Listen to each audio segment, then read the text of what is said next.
Hello, we're back in Waterford City today with Pat Mackay. So join us on a busy corner for a historic stroll down some very historic streets. Pat, yesterday when you were showing me around Waterford, or showing me around Reginald's Tower, we started here beside the tower and we went from floor to floor in the tower through the museum and we got an idea of the city's history.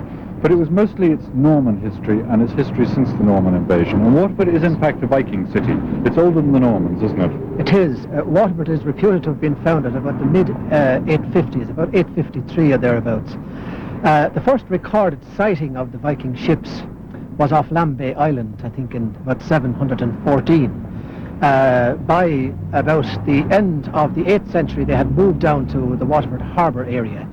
The first settlement I think they made around this part of the country was, I suppose, about 850 or thereabouts. But it was a Viking city, and it developed, I think, as a Viking strategic base for plundering the rich valleys of the Nore, Shore and Barrow. But there was a lot more to the Vikings than plunderers and pillagers. Well, can we just walk in away from the traffic into the old city and the oldest part of Waterford, and what's presumably one of the oldest parts of any city in the country? It was founded in 850. Yes. You can tell me, we're going up now away from the busy city quays. What's the name of this street? Well, this street, Dick, will give you an idea of the antiquity of Waterford. This is Bailey's New Street, which is about 350 years old. Oh, I see. That will give you some idea of the age of Waterford. We're going up Bailey's New Street now, and we're just coming within sight of the Holy Ghost Friary, which became known as the French Church, because it was given to a group of Huguenot refugees 300 years ago this year. And it was founded by Sir Hugh Purcell, and it was a Franciscan foundation, and it dates from around 1240. No roof on it today, but it's still a very fine looking room. It is a very fine looking room, and that room, and that in particular, was a lovely window. The east window, you see, it's a 3-light window. Incidentally, there's one very famous Irishman who was buried in the ruins of the French church, and that is Sir Neil O'Neill, who fought with James in the Battle of the Boyne and was severely wounded, mortally wounded in fact, and demanded that he be brought back to Waterford to die. And they brought him back, and he died in Waterford in 1690, and he's buried in the French church. And to get back to the Vikings, or the Danes, or whatever you call them, that you were talking about earlier, you said that there was a lot more to them than just piracy and plunder. Can you explain that? Well, of all things, Dick, the Vikings of Waterford became very famous as authors of church reform, or people who were very much involved in the reformation of the church. And the Viking Bishop of Waterford in 1096 was Malchus O'Hanmore, who was an Irish Benedictine, and he was consecrated in Canterbury. The Vikings of the time, they had built their Christ Church here, their own cathedral, in 1050. And they rejected the authority of the See of Waterford and Lismore, had their own bishop consecrated, because apparently they couldn't quite see eye to eye with the monastic system that prevailed in Ireland at the time. They were very outward-looking, European-looking, I suppose, in their religion, and had seen all the changes on the continent, and had seen the way that the church was going to develop. And the bishops, successive Viking bishops of Waterford, became more and more divorced, shall we say, from the established Catholic church in Ireland, little cell structures and the small oratories and the way the church was going in Ireland.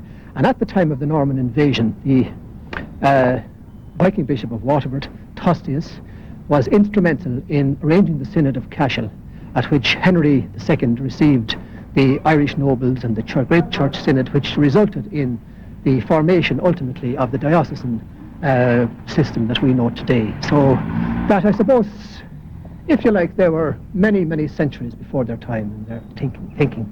So they weren't just a set of wild, bearded, drunken pirates. There were also churchmen, and let's say that 1,000 years ago, where we're standing now, in this was it's a little bit of high ground that came out of swamps in the river. Yes. It has Reginald's Tower on one corner of it. It's roughly a triangle with the river at its base. Yes. Swamps behind it, very well defended. It was a Norman garrison city. Yes. I'm sorry, before that it was a Viking city. It was virtually a city-state, And in fact, Waterford has at least 4 recorded kings that made war in parts of England. And there are records that the kings of Waterford led expeditions against Northumbria in Britain. And in fact, one of them, King Ivor, stayed away for almost 3 years, and it'll give you an idea of how the Vikings had settled down and how they must have been on reasonable terms with the native Irish, that they could afford to send their king away for 3 years. And yet when he came back, the Irish weren't in possession of the Viking city at all. So the Vikings were still here.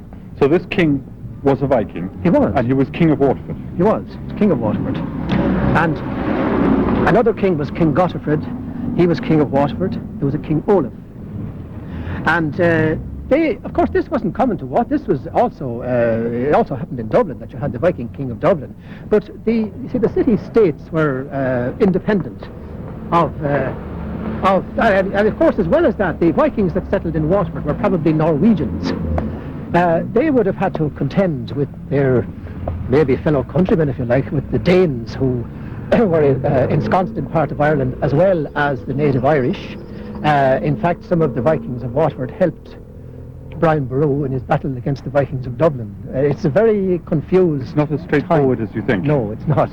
No. Well, say if we go back this 1,000 years, Yes. what would have been the relationship, do you think, would you imagine, between the Vikings with their king in their city-state here and the Irish, if you like, living on the outside?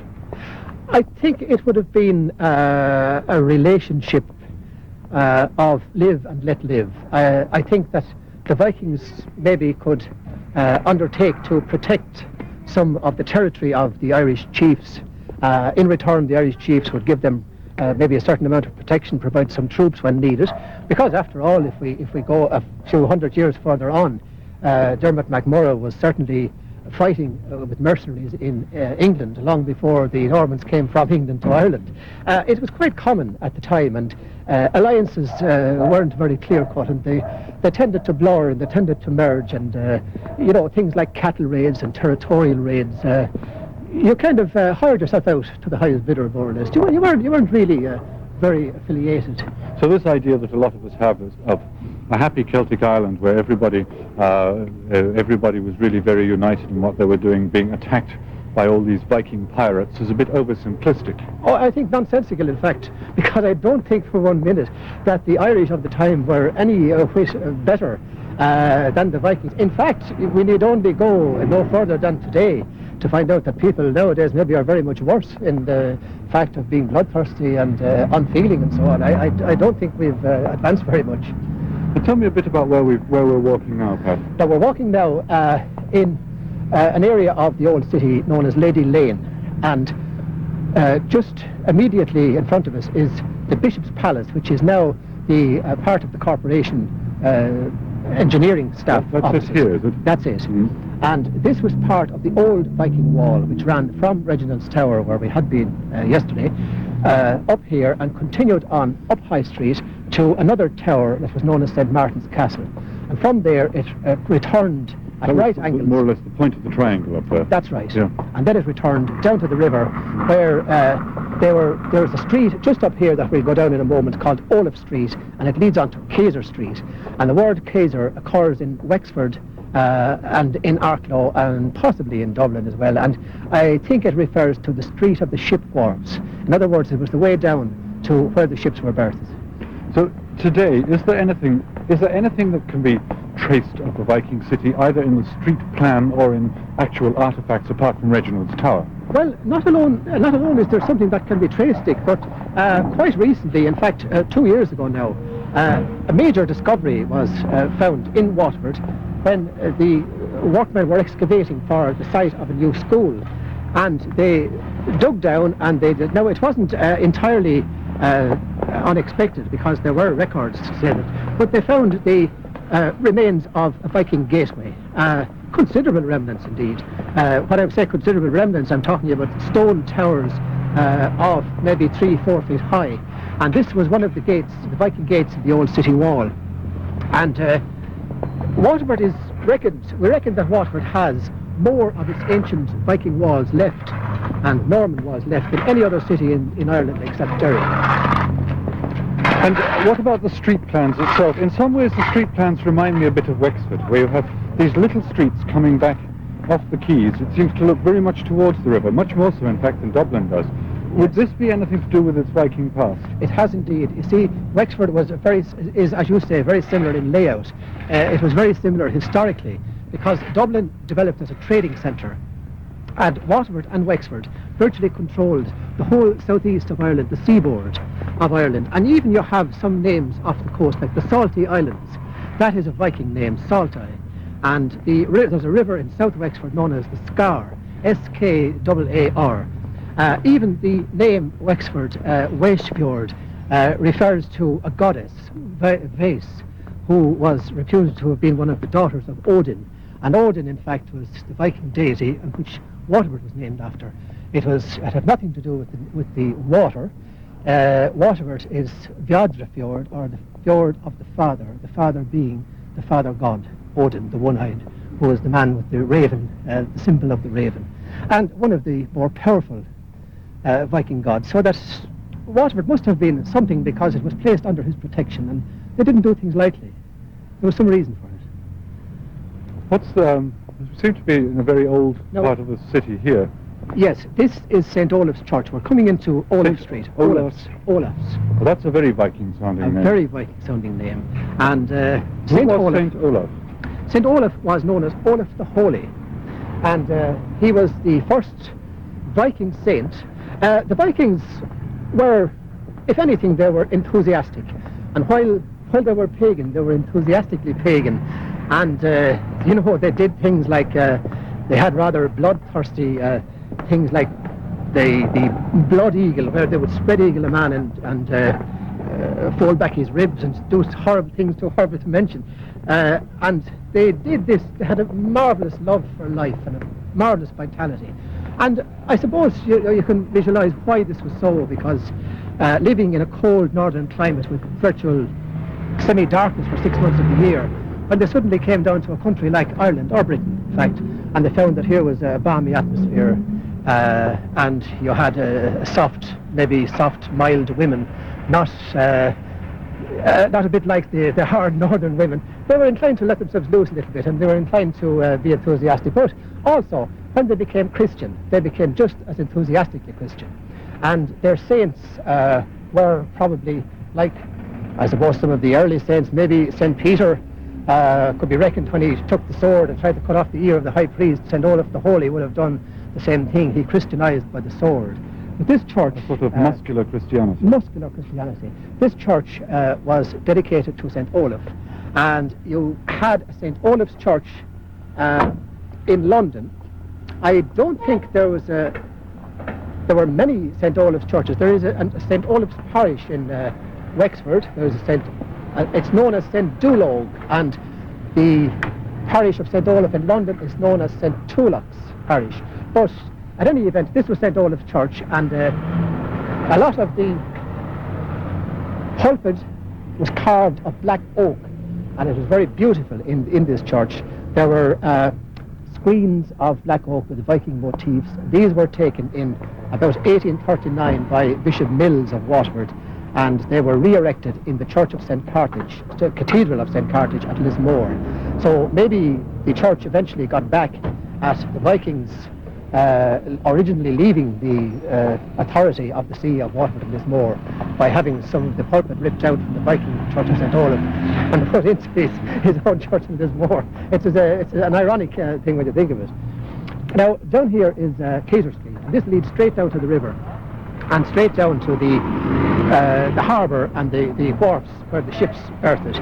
And where we started from, Reginald's Tower, that area, there are two sally ports in that area. Now, they're loosely called sally port. Sally port. Now, I think this is probably maybe the equivalent of a medieval slang term, because it doesn't really convey a lot.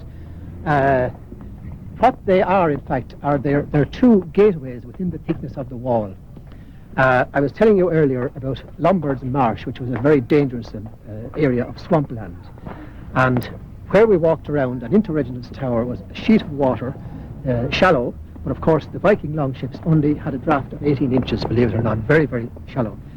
It literally meant that they could skim along the surface of the water, and they could come within the city walls by means of the sally ports. The sally ports were arches in the wall. To let their ship through? To let their ship through. At high tide? Yes, at high tide. And the door came down, or the grill came down, once they were inside the city. So we're now walking down back towards the river, which formed one side of this triangle, this defensive triangle, this piece of high ground that was the old Viking city. Yes.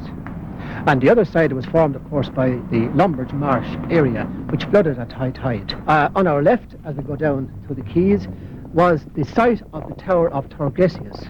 Now, Torgesius was reputed to have been a rather fierce character who, in fact, is reputed to have assaulted the abbess of Clonmacnoise.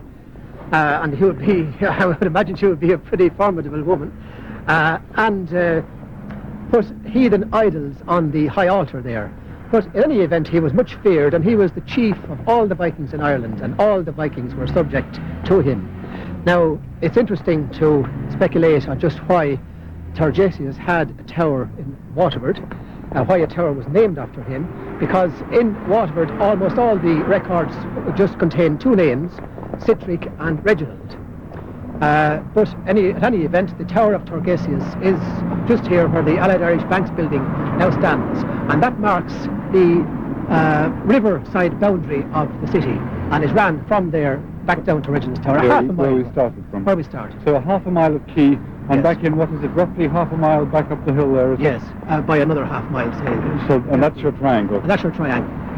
Now, they also had some outlying settlements, and I've been doing a little bit of research, and it's only my own opinion, but there are suggestions that certain names were associated with the Vikings. There is an area of Waterford known as Johnstown. Now, this is popularly supposed to have been associated with King John or even Saint John, but I have a feeling that it might be derived from the word Onston, O-N-S-T-O-N, which means farmlands, because after all, if you think about it, the Vikings being in an area of some 15 acres and having a population of maybe, let's say, 400 or 500 people, could not have lived for 300 years without having rather extensive farmlands or places to have cattle or whatever. There was no way that they could, they had no convenience foods, you know, so they must have occupied some outlying areas of Waterford, and they must have farmed, and they must have developed their farmlands and became traders, just like the Dublin Vikings did. And we'll be back to join Pat Mackay's tour of Old Waterford after the news headlines.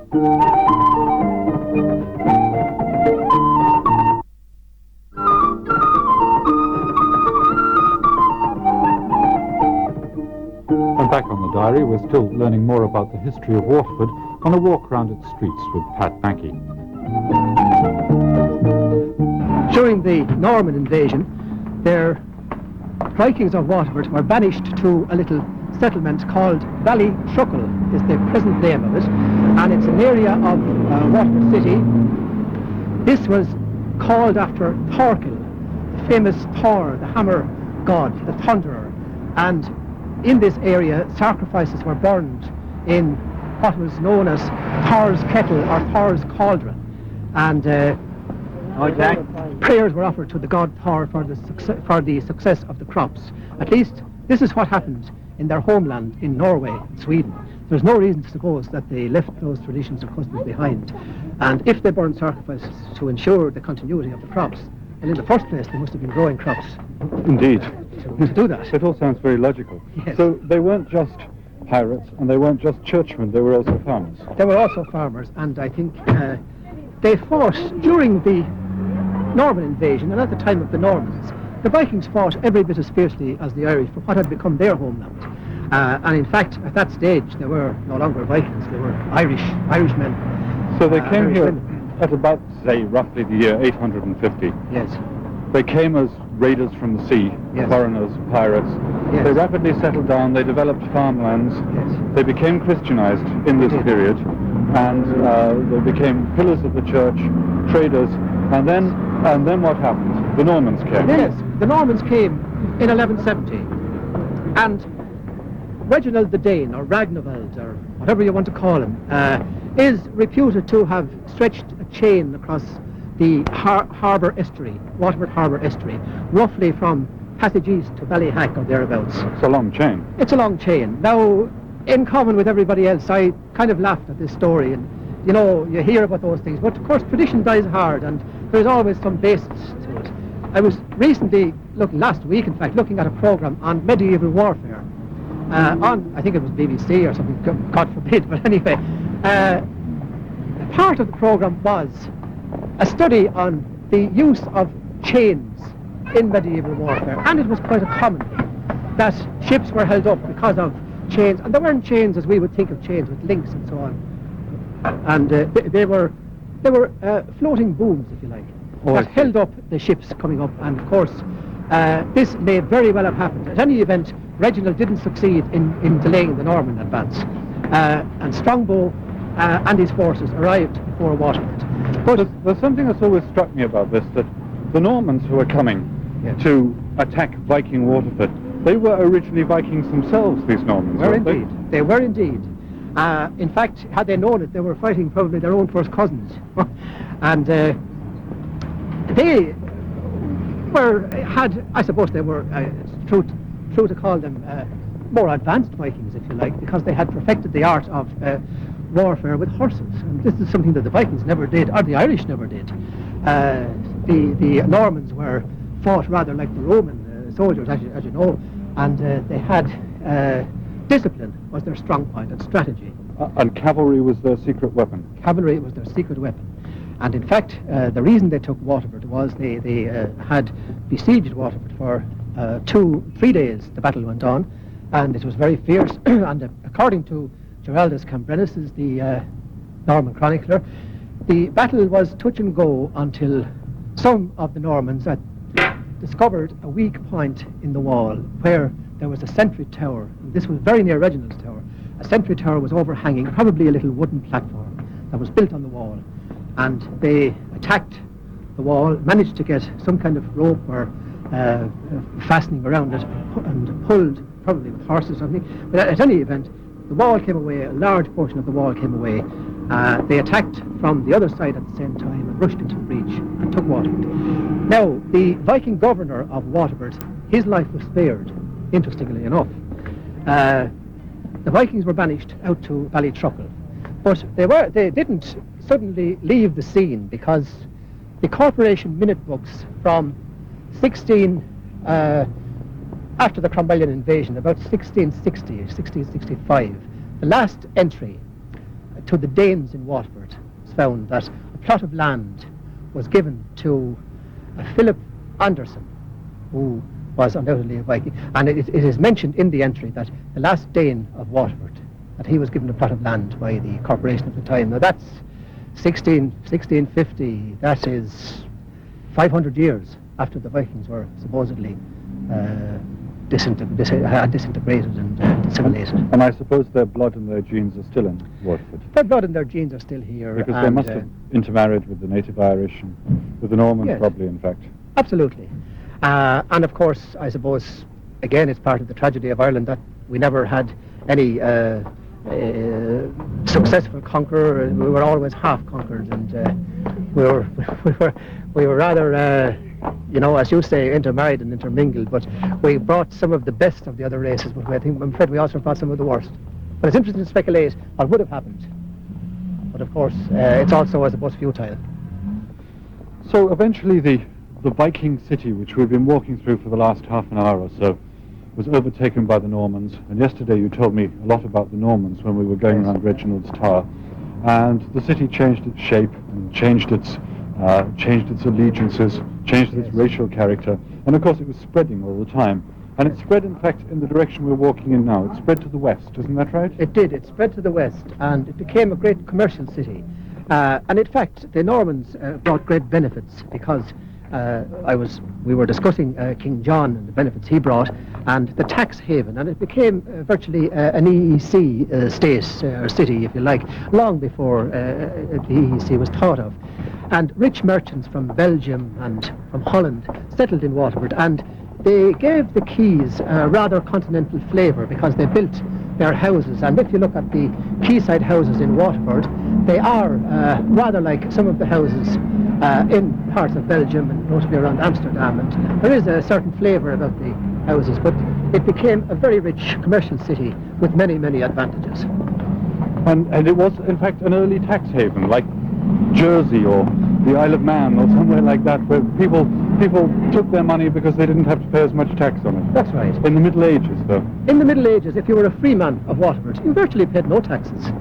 And especially with the importation of wines, and Waterford became the leading city in Ireland for the importation of wines, and later on the glass industry flourished very, very much. And again, of course, the wheel turned full circle, and it was the economic taxes that were put on again that caused the demise of the rise of the Waterford glass industry at the time. Now we're crossing a street now. What's the name of the square on our left? That is Blackfriars, the Arundel Square on our left. And that area is known as Blackfriars. It is where Blackfriars Abbey, the old Dominican foundation, medieval Dominican Abbey, was founded. We're coming now into Great Georgia Street, and this bears what you were saying. It bears it out because this is part of the development of the 18th century when Waterford expanded to a considerable degree to the west. Now Waterford is on a river, and I imagine that bridging that river must have had quite a lot to do with the history of the city, and in fact today a new bridge is being built, isn't that right? Yes, a new bridge is being built today, and do we know when the first bridge was built? Well, the first bridge was built about in the 1790s, and it was known as Old Timber Toes because it was a wooden bridge. Old Timber Toes. Timber Toes. Nice romantic sounding name. Yeah. It was a wooden bridge, and it was a toll bridge, and the owners, it was privately owned, the owners had scale of charges, scale of tolls, that if you were carrying, I think, a basket of fish, or if you were carrying firewood, or if you were carrying merchandise, provided you were carrying it and not drawing it with a pack horse or something, you got over for a halfpenny. Of course, the charges went up very much if you were indulging in commercial traffic. Pedestrians were, in fact, charged a farthing. It is said that the young people, the boys and girls, went under the long coats of the men and women and so got across free. Saved their farthing. Saved their farthing. But it was sold to the corporation of the time around 1900 for £65,000. This was in the early 1900s. Mm-hmm. And the Redmond Bridge, called after John Redmond, the MP, this was built about 1913, and this is the one that is now being replaced by the new Edmund Ignatius Rice Bridge. And who was Edmund Ignatius Rice? Well, Edmund Rice was a very famous man, famous for his piety and famous for his educational establishments. He established the Irish Christian Brothers, of course, which today are very, very far-flung and have educational establishments in virtually every country in the Western world. And he was a native of Callan, County Kilkenny. He was a rich merchant, and he worked and lived in Waterford. And in his early 40s, he suddenly gave up his money and his wealth and power and decided to devote the rest of his life towards the education of poor boys, and in particular the poor boys that he saw around the streets of medieval Waterford.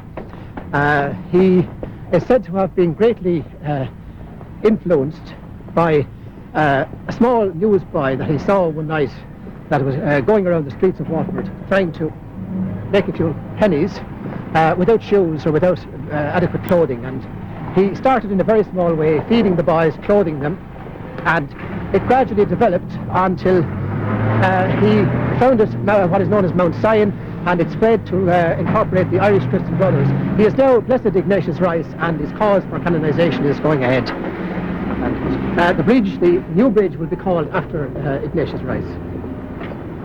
Now, bridges in Waterford suffer from a particular problem because it is a port, and because occasionally ships have to get through, isn't that right? Yes. Not only that, but they also suffered from political problems, and it is certainly on record that during the turbulent days of Thomas Francis Meagher, the crowd that were trying to save him from the gallows overturned the police carts on the bridge, and there was a general melee in which the corporation of the time were greatly afraid that the bridge would collapse under the weight of all this. And of course, the bridges since then have taken considerably more weight than that, but you could say the weight of political opinion at that time. And today, tell me about Waterford today. It's a city of what, about 40,000 people, am I right? It is, about 40,000 people at the moment. It is rapidly expanding. It's principally a port, am I right? It is. It's principally a port, and it is the leading container port, of course, for Ireland. The principal industry is undoubtedly Waterford glass, Waterford crystal. Certainly 75% of all visitors to Waterford come to see the glass factory.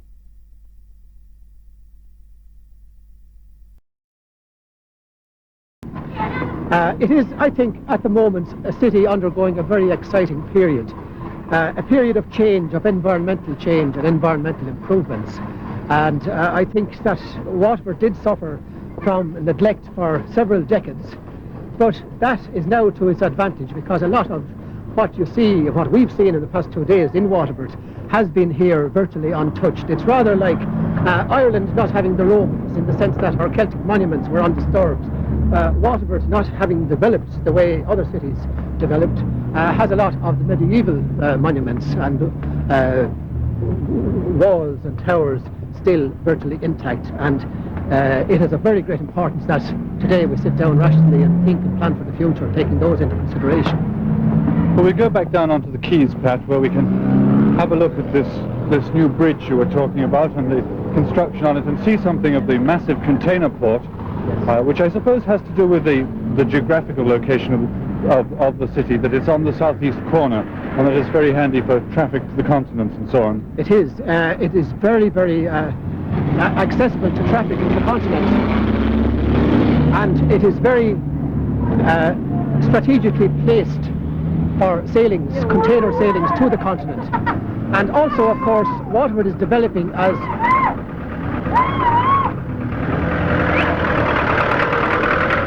I have that short pause there while we cross a very busy street down on the quays, walking down towards the port, which is full of shipping. There's a massive, looks like a live cattle carrier, like berthed over the far side there. Mind yourself. Well, Waterford is also developing very much as a port for the livestock trade, and that is a cattle carrier. In fact, there are 2 cattle carriers in. You can see another one ahead of it, one there. This is probably Irish beef going to Libya, and Waterford is the centre for the exportation of that beef.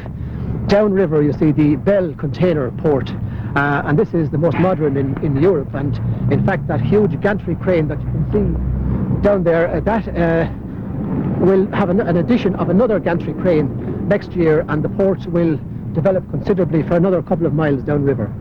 We've walked out onto the docks here. There's a tug with a Dutch name, Zeehond, which I think is Dutch. I'm probably not pronouncing it right. I think it's Dutch for a seal, which is up here on the Hard, and some rather strange-looking craft, which I imagine have to do with the construction of the bridge, do they? That's right. That's floating cranes. Yes. And so on. At the present time, virtually half of the new bridge is constructed and is working. The bridge, the left-hand lane going from the city, the left-hand side of the bridge is at the moment working. Of course, out on the road in County Kilkenny, in Ferrybank, there is the construction of a new dual carriageway, which again will open up access to Waterford and from Waterford, and this will in turn, it is a necessary development, of course, to go with the building of the new bridge. But I think it's a very exciting time in Waterford, and of course the tourist industry is going through a very good phase in Waterford at the moment, with the acquisition of the Circuit of Ireland rally last year and this year again, and we look forward anyway to a very good season ahead, and in fact a very good decade ahead, if God spares us. I was going to say, Pat, your job has to do with tourist promotion and tourist development. What would you say in a few sentences to anybody to persuade them that they should come to Waterford for a holiday, or to the Waterford area? Well, I think there is a special, to me anyway, there is a special flavour about Waterford. There is an old graciousness that I see. The criticism has been levelled at Waterford people over the years that they don't talk enough about their city, they don't make enough of themselves. But this has an opposite side, and I think it has a lot to do with gentleness and with graciousness. And it is that people are so satisfied instinctively with what they know they have themselves that they don't need to shout about it. Now, as you say, I'm not a native of Waterford, so I can see it maybe with from a neutral point of view. Certainly, I would not leave Waterford for any money, and I have come to realise that it's not a question of shouting from the top of the dung heap. It's a question of knowing your place and knowing your place within society, and of course, knowing your place within eternity, rather, and being satisfied with that place. And I think this sums up the Waterford characteristic. They don't need to shout. I think they've got a lot. The life is gracious here, life is good, and without too many of the problems. Whether this will, happen with the development of the city is a moot point, but at the moment, 40,000 is a comfortable population. It's nice when you go down this quay and a lot of people you virtually know nearly everybody, and they know you. That's a nice feeling. Pat Mackay, thank you very much. Pleasure, Dick. 3 o'clock, the news summary from Colm Connolly. Archbishop Kevin McNamara of Dublin has said that what he calls the bitter fruits of making contraceptives available to young unmarried people confronts everyone, and especially the politicians, with problems of conscience of the gravest kind. The bill providing for changes in the law on the sale of non-medical contraceptives is expected to be moved by the government in the Dáil next week. At a Mass to open a Legion of Mary conference for young people, Dr. Mara said the changes would be an invitation to youth to turn to the path of self-indulgence and engage in premarital sex. He warned that politicians should be aware of the dangers of moral decline, increased venereal diseases, and a sharp rise in the number of teenage births, illegitimate births, and abortions. The Taoiseach has been defending the budget and said in the Dáil it marked the end of a period of rising taxation and falling living standards. He rejected a call by the Fianna Fáil leader, Mr. Haughey, for an additional £200 million in capital spending. In Poland, a judge today found 4 people guilty of the kidnap and murder of pro-Solidarity priest Father Popiłuszko and sentenced them to jail terms ranging from 14 to 25 years. The 4 are 3 secret police officers and a colonel in the Polish Interior Ministry.